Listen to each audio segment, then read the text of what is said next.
Não vamos limitar o Senhor, Ele quer abençoar todas as áreas da sua vida. A Bíblia diz, amado, desejo que te vá bem em quê? Todas as coisas, Deus deseja que você vá bem em todas as áreas, em todas as coisas Deus deseja que você vá bem. A terceira carta de João, versículo 2, não é mensagem agora não. Hoje nós estamos com Filipenses capítulo 4, versículos 6 e 7, mas tem revelações para nós. Quando eu digo revelações, são entendimento que Deus nos concede. Vamos lá? Carta de Paulo ao povo de Filipos, são os Filipenses, capítulo 4, versículos 6 e 7. O texto bíblico, ele não fica preso à interpretação dele, a qualquer regra de interpretação, de hermenêutica, não. Ele fica na inspiração, conforme Deus fala ao nosso coração. Tanto que você pode ler a Bíblia 100 vezes e ter 100 mensagens com o mesmo texto bíblico, o mesmo versículo. Deus nos concede assim. Ele diz, não estejais inquietos por coisa alguma. O que está deixando você inquieto? É uma doença? É, pastor. Uma pessoa da família que está desenganada com uma doença grave? Mas ele não deixou de ser Deus. E nós ficamos inquietos, e isso estou falando nós, você veja que eu estou incluído. Nós, porque às vezes esquecemos que Ele é Deus. Esquecemos que Ele é Deus para mudar qualquer quadro, mudar qualquer situação. Mas o diagnóstico é terrível, é um câncer com uma metástase, se espalhou, não há mais nada a fazer, é só paliativo agora, ou uma doença infecciosa, ou uma doença mental, não importa. O que está deixando você inquieto? Não, pastor, não é nada de doença. Às vezes é um problema familiar, um filho no álcool, uma pessoa nas drogas, uma pessoa, entenda bem, na prostituição, o casal, talvez, incompatibilidade, discórdia, infidelidade, seja o que for. Até mesmo uma perseguição, às vezes, na vizinhança, às vezes na família, ou onde for. Não fique inquieto. Mas aí temos que seguir esse conselho de Paulo. O que ele diz? Antes, as vossas petições sejam em tudo conhecidas diante de Deus, pela oração e súplicas com ação de graça. Nós temos que fazer. Eu falei no culto da manhã, que foi o culto anterior ao pessoal de casa, a respeito de Josafá. Só vou comentar, não vou ler, que eu estou com a mensagem nova de Isaías sobre o rei Ezequias. A Bíblia nos conta que 3 nações poderosas se uniram contra o Josafá. O que ele fez? Ele foi orar, mas não fez qualquer oração. A oração que ele fez é mais ou menos como fazem os advogados defendendo uma causa. O que ele fez? Ele contou os fatos para Deus, entenda bem, isso, e contou o que estava escrito na palavra. Quer dizer, você faz um confronto entre os fatos e o que está escrito na Bíblia, como assim o advogado faz, entre os fatos e a lei. Aí depois, em cima daquilo ali, ele foi e fez o pedido dele para Deus. É o que temos que fazer. Seu Deus, a tua palavra diz que pelas feridas de Jesus nós fomos sarados. A tua palavra diz que o Senhor levou as nossas doenças, mas surgiu essa doença no meu corpo. A tua palavra diz que para Deus não há impossível, mas o doutor falou que não há mais nada a fazer. Aí você vai colocando, Deus, eu vou agir conforme a tua palavra manda. Eu vou agir de acordo com a direção que o Senhor nos dá. O Senhor disse, em meu nome expulsarão demônios. O que você determinar em meu nome eu farei. Então eu determino agora que essa doença vai embora, que ela morra, que ela desapareça. Um exemplo, né? Você apresenta aí na oração, você faz isso. Aí ele diz, oração e súplica. Da súplica eu falo um pouquinho depois. Ele diz, com ação de graças. Quando você faz isso, olha o que acontece. Versículo 7. E a paz de Deus. Um sentimento que não vem do homem. É como, pode deixar, não sai daqui não. Em João 14, 27, Jesus falou a respeito da paz assim. Olha o que ele diz. Deixo-vos a paz, a minha paz vos dou. Não vos la dou como o mundo a dá. Não se turbe o vosso coração. Então, é uma paz que vem de Deus, que aí o Paulo diz, excede todo o entendimento. As pessoas não conseguem compreender. Eu costumo dizer, o circo está pegando fogo e você está tranquilo. Ah, você quer dar uma de durão, você quer dar uma de fortão, você quer dar uma de durona, de fortuna, mas eu estou sabendo do seu marido, da sua esposa, do seu filho, da sua filha, estou sabendo do seu caso. Realmente, toda uma luta, mas Deus está no controle, porque a minha oração já está no altar de Deus. A minha oração está diante do Senhor. O salmista não diz no Salmo 37, versículo 5, estão lembrados? O que ele diz? Entrega o teu caminho ao Senhor, confia nele, tudo ele fará. Quer dizer, entregou, orou, confia. E o sinal que confiamos é o que ele diz, os que confiam no Senhor serão como o monte de Sião que não, não se abala, quer dizer, você fica firme, aí é mostrando confiança em Deus, você mostra isso aí. Aí ele diz assim: a parte de Deus que excede todo entendimento, guardará os vossos corações e os vossos sentimentos em Cristo Jesus. Vamos ver o caso do Isaías aqui, falando do Ezequias. Isaías é o profeta, capítulo 32, capítulo 37, desculpa, 32 é depois, eu vou chegar no 32. 37, versículo 14. Esse aqui foi uma outra afronta. Era um rei chamado Senaqueribe, rei da Assíria, um reino que dominou boa parte do mundo conhecido daquela época. Aliás, durante séculos a história mundial fala dele. Esse império veio com tudo contra Ezequias. Aí o Ezequias tinha comunhão com Deus. Veja o que ele fez, versículo 14 do capítulo 37. Recebendo, pois, Ezequias carta das mãos dos mensageiros, e lendo-as, subiu à casa do Senhor, e Ezequias as estendeu perante o Senhor. Você tem um diagnóstico, apresenta ele diante de Deus. Deus, olha o que está escrito aqui, que não há mais nada, que é grave, que é terrível. Ou você pode até ter uma carta, de repente, de alguém, um e-mail, né, de uma afronta, ou quem sabe, né, de uma denúncia a respeito do seu cônjuge, ou de respeito, apresenta a Deus. Não fique inquieto, não fique desassossegado, não. Ou apresente a pessoa a Deus. Deus, o Senhor tem visto o que ele tem feito, o Senhor tem visto como ela está agindo, como ele está agindo, o Senhor tem visto como eu tenho passado, que você apresenta a Deus aquilo ali. E ele diz mais, e orou Ezequiel ao Senhor, dizendo: ó Senhor dos exércitos, Deus de Israel, que habitas entre os querubins, tu és o Deus, tu somente de todos os reinos da terra. Tu fizeste os céus e a terra. Inclina, ó Senhor, os ouvidos e ouve. Abre, Senhor, os olhos e olha, e ouve todas as palavras de Senaqueribe, as quais ele mandou para afrontar o Deus vivo. Coisa séria. Olha como é que está dizendo aqui a situação. Estava realmente séria. Ele apresentou a Deus, é o que temos que fazer.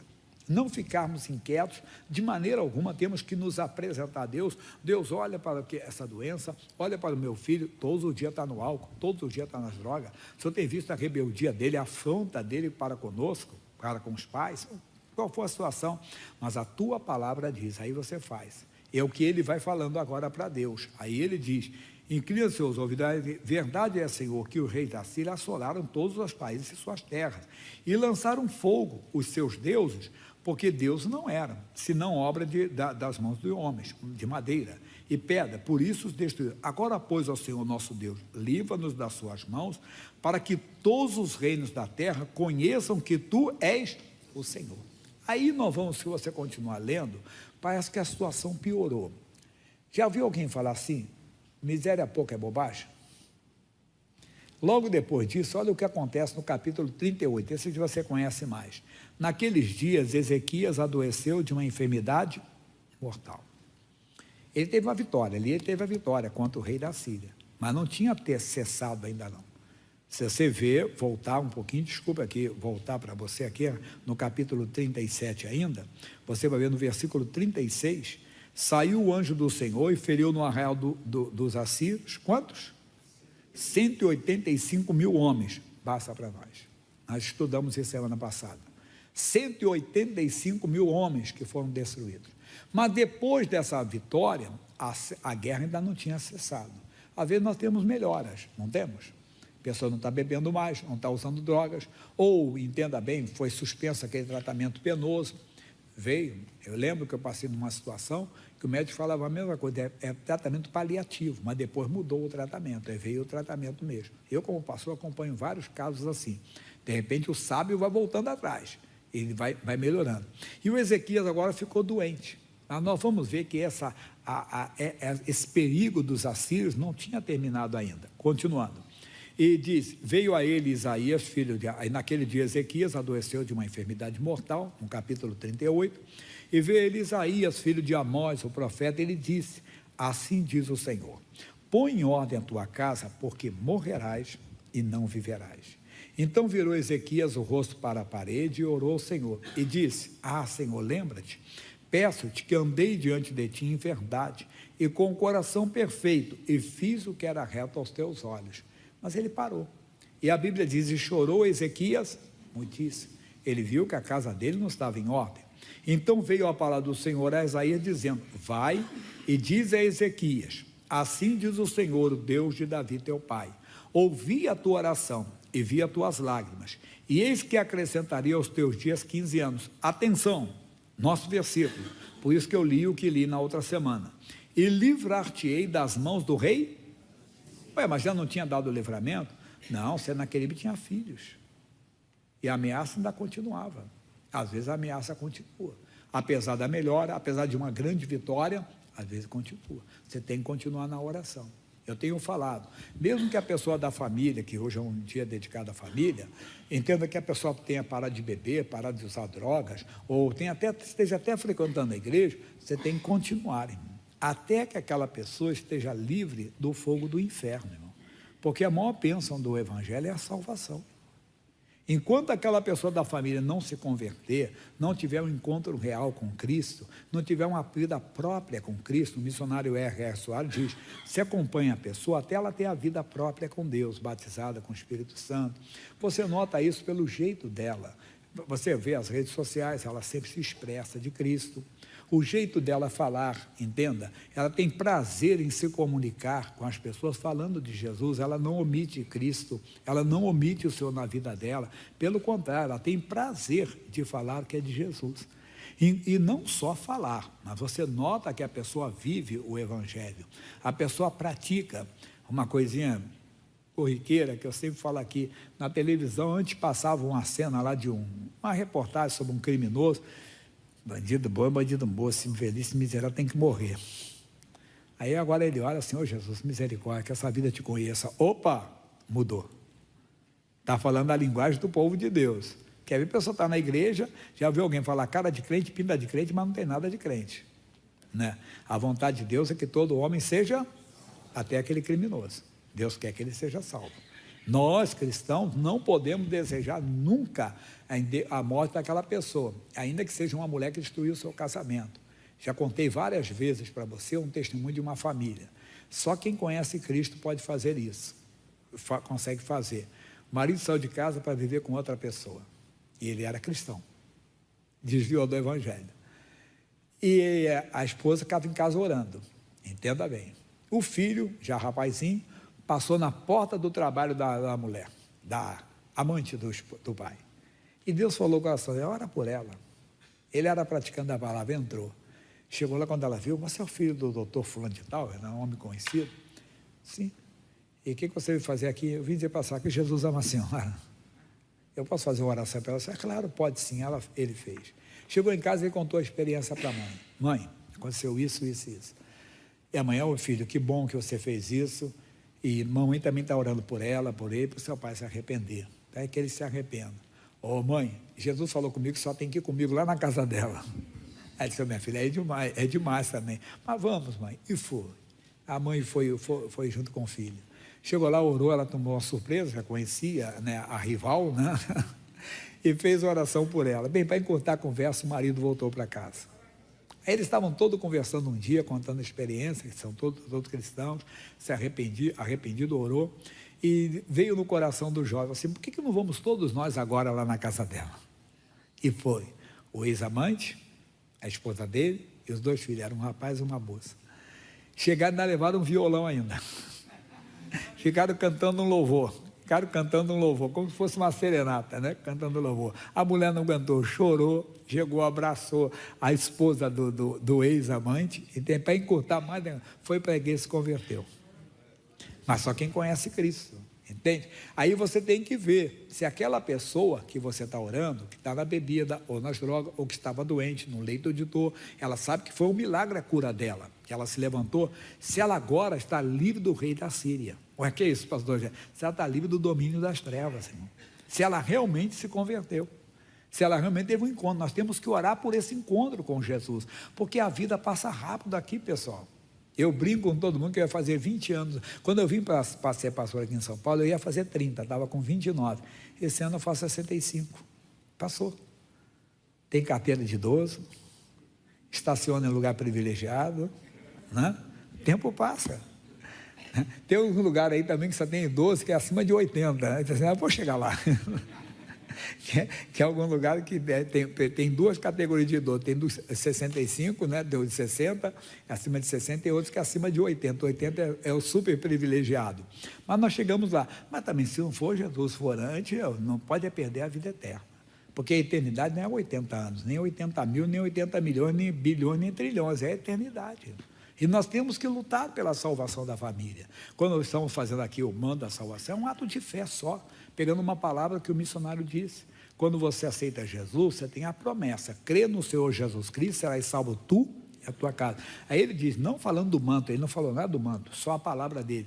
E você estende o manto da salvação para a família. Eu falei, vamos fazer a campanha então.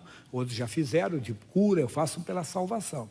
Porque aquela mulher que queria tocar na orla do vestido de Jesus, ela queria ser curada, mas ela foi curada e foi salva. Jesus falou, tua fé te salvou, isso é muito importante. Então lute até que a obra seja completa, como fez aqui. Quando você pratica a palavra, lembra que eu falei de Isaías 32, versículo 17? Diz assim, e o efeito da justiça será paz. O que é o efeito da justiça? Quando você reivindica o que está na Bíblia, que a sua oração é pautada na Bíblia. A justiça, eu tenho o que é meu, você tem o que é seu. No sentido bíblico, é o que está na Bíblia. Então a palavra, você não está orando em cima de um desejo humano. Você não está orando em cima de uma vontade humana, que já seria uma boa vontade. Ver a pessoa parar de beber, pessoa parar de usar drogas, pessoa ser curada, é um bom desejo, mas não. É porque Deus falou, crê no Senhor Jesus Cristo, serás salvo tu e a tua casa. Então eu apresento, Deus, a tua palavra diz, serás salvo tu e a tua casa, mas meu filho está no álcool, meu filho está nas drogas. Tenho explicado que você não tem que concordar com o diabo. Meu filho é viciado, meu filho está viciado, meu filho é herança. Estão lembrados? Já que aquele médico falou, o médico disse para mim, ele disse, pastor Jaime, tem pessoa que está hipertensa, mas ela não é hipertensa. Um exemplo é a mulher na gravidez. Tem mulher que na gravidez a pressão sobe. Eu vi isso com a minha filha, né? Nos dois dedos. Mas quando teve o neném, saiu a placenta, o que aconteceu com a pressão? Aí ele explicou, ela não é hipertensa, ela estava hipertensa. Às vezes a pessoa está por causa do peso, a pessoa está por causa da alimentação, por causa do tipo de vida que ela tem. Mas mudando até ser, mas isso é com o médico, tá? Isso é com o médico, não é com o pastor, não. O pastor é Bíblia, esse aí, ensinamento é um, eu estou passando, como eu estou vendendo o peixe dos outros. Então, tem gente que até sem remédio para e a pressão volta ao normal. O médico vê que ele não é hipertenso, ele está hipertenso. São casos diferentes. Isso é, como eu falei, é o médico que explica melhor. Voltando aqui na palavra. Começa a declarar a justiça. Meu filho é herança do Senhor. Deus, descobri meu filho nas drogas, meu filho no álcool, meu filho na prostituição, numa prática devassa. Mas a tua palavra diz que ele é herança do Senhor. Então eu não aceito essa devassidão, esse vício, esse domínio das trevas. Está quebrado em nome de Jesus. O efeito da justiça será a paz, aquela que Paulo falou aos Filipenses. Venha a paz, mais ainda ele diz, e a operação da justiça, repouso e segurança para sempre. E o meu povo habitará em moradas de paz, e em moradas bem seguras, e em lugares quietos de descanso. Onde está isso, pastor Jair? No Salmo 91, lembra? Do Salmo, versículo 1, quem lembra sem ler? Aquele que habita no esconderijo do Altíssimo, à sombra do Onipotente, descansará. Pronto, descansa. Aquilo que falamos lá atrás, as pessoas não entendem. O circo está pegando fogo, a coisa está grave, você está tranquilo, descansando, não, está na mão de Deus. Eu entreguei ao Senhor, eu coloquei no altar, está na mesa do Senhor, porque eu orei, eu falei em nome de Jesus, eu reivindiquei o que está na palavra. Aí essa paz vem, essa paz que o mundo não entende, que o mundo não compreende. Como é que você pode ter paz numa situação como essa? Quer dizer, a situação está tão grave, a coisa está difícil, mas você está no controle, você sabe que Deus está no controle. Agora tem mais. Ainda que caia a saraiva, que é a chuva de pedras, e caia o bosque, e a cidade seja inteiramente abatida. Bem-aventurado vós, que semeais sobre todas as águas, e que dás liberdade ao pé do boi e do jumento. Você deixa Deus operar, você deixa Deus se manifestar da maneira que Ele quer. Você sabe que Deus está operando. Vamos voltar para terminar lá no Filipenses 4:6. Não estejais inquietos por coisa alguma. Antes, as vossas petições sejam em tudo conhecidas diante de Deus pela oração e súplicas. Lembra que eu falei da súplica? Que o missionário explica, são pequenas orações. Quando isso acontece? Quando você começa a ser contaminado novamente pela inquietação. Você então começa, você já fez a oração, você já orou, você já apresentou a Deus, mas como não houve resultado imediato, como não apareceu nenhuma melhora, você volta a ficar inquieto, volta diante de Deus, não para fazer outra oração, usar toda aquela formalidade, não, pequenas orações. Deus, eu não vou mudar a minha oração, glória a Deus, com ação de graças, Deus, o Senhor está no controle, o Senhor está agindo, o Senhor está operando. Essa súplica, essa pequena intercessão que você faz, pequena oração, dizendo que você não vai desistir, porque na mente você estava desistindo, o medo estava tomando conta de você, a ansiedade estava tomando conta, mas a boca fala do que o coração está cheio, não é do que a mente está cheia. Então você vai diante de Deus, não para fazer outra oração, uma oração mais forte, uma oração mais poderosa, não, para confirmar aquela, Deus, eu não vou mudar a minha oração. Eu vou continuar crendo, eu vou lutar contra as evidências. Estava falando com um amigo agora, está com problema com a esposa, de saúde, e eu falei, ele falou uma coisa, não pastor, eu estou andando na fé. Ele disse aí, o justo andará pela fé, não é por vista não. Ele não pode recuar, tem que ser valente, ficar ali firme até que a obra seja completa, até que Deus se manifeste de maneira completa. Então, volte não para fazer outra oração, para usar toda aquela formalidade de novo, não, para fazer uma súplica. Deus, eu não vou desistir, glória a Deus, eu estou andando por fé. Jesus, a luta está grande, mas eu creio que a vitória é maior. E às vezes até afrontando o inimigo, não adianta, diabo, eu não vou desistir. A vitória já é minha, o teu vício está amaldiçoado, o teu adultério está amaldiçoado, a sua doença está amaldiçoada. Eu não vou mudar minha oração, porque eu falei em nome de Jesus. E você vai funcionar. Pode ter certeza que essa paz, a paz de Deus, que excede todo o entendimento, toda a compreensão. Como é que a pessoa pode ter paz nessa hora? Porque Deus está agindo. Guardará os vossos corações e os vossos sentimentos em Cristo Jesus. O que quer dizer para nós? Mas os nossos pensamentos não ficarão conturbados, não, eles ficarão simplesmente em Cristo. Aí vem o quanto ao mais, irmãos, tudo que é verdadeiro, tudo que é honesto, tudo que é justo, tudo que é puro, tudo que é amável, tudo que é de boa fama, se há alguma virtude, se há algum louvor, nisso pensai. Cuidado então com os pensamentos. O diabo não aparece de chifre com garfo na mão, eu sou o diabo, e estou fazendo você pensar assim. Você começa a pensar que não orou direito, que você tem que orar mais. Não, acabou isso. Você não liga para isso, você só pensa o que é certo, o que traz louvor para Deus. Versículo final, o que também aprendeste e recebeste e ouviste e vistes em mim, isso fazei, e o Deus de paz será convosco. Olha a nossa responsabilidade. Não adianta pregarmos para as pessoas se não vivermos. Já viu aquilo? Faço o que eu mando, mas não faço o que eu faço. Não, tem que fazer o que você faz. Por isso que eu falei, fica olhando para a pessoa, fica olhando como é que você está. Um mau testemunho é um escândalo muito grande, e você sentiu que agiu de maneira errada, peça perdão a Deus, e até a pessoa, se você tiver condições, tá bom? Porque você é uma testemunha do Evangelho.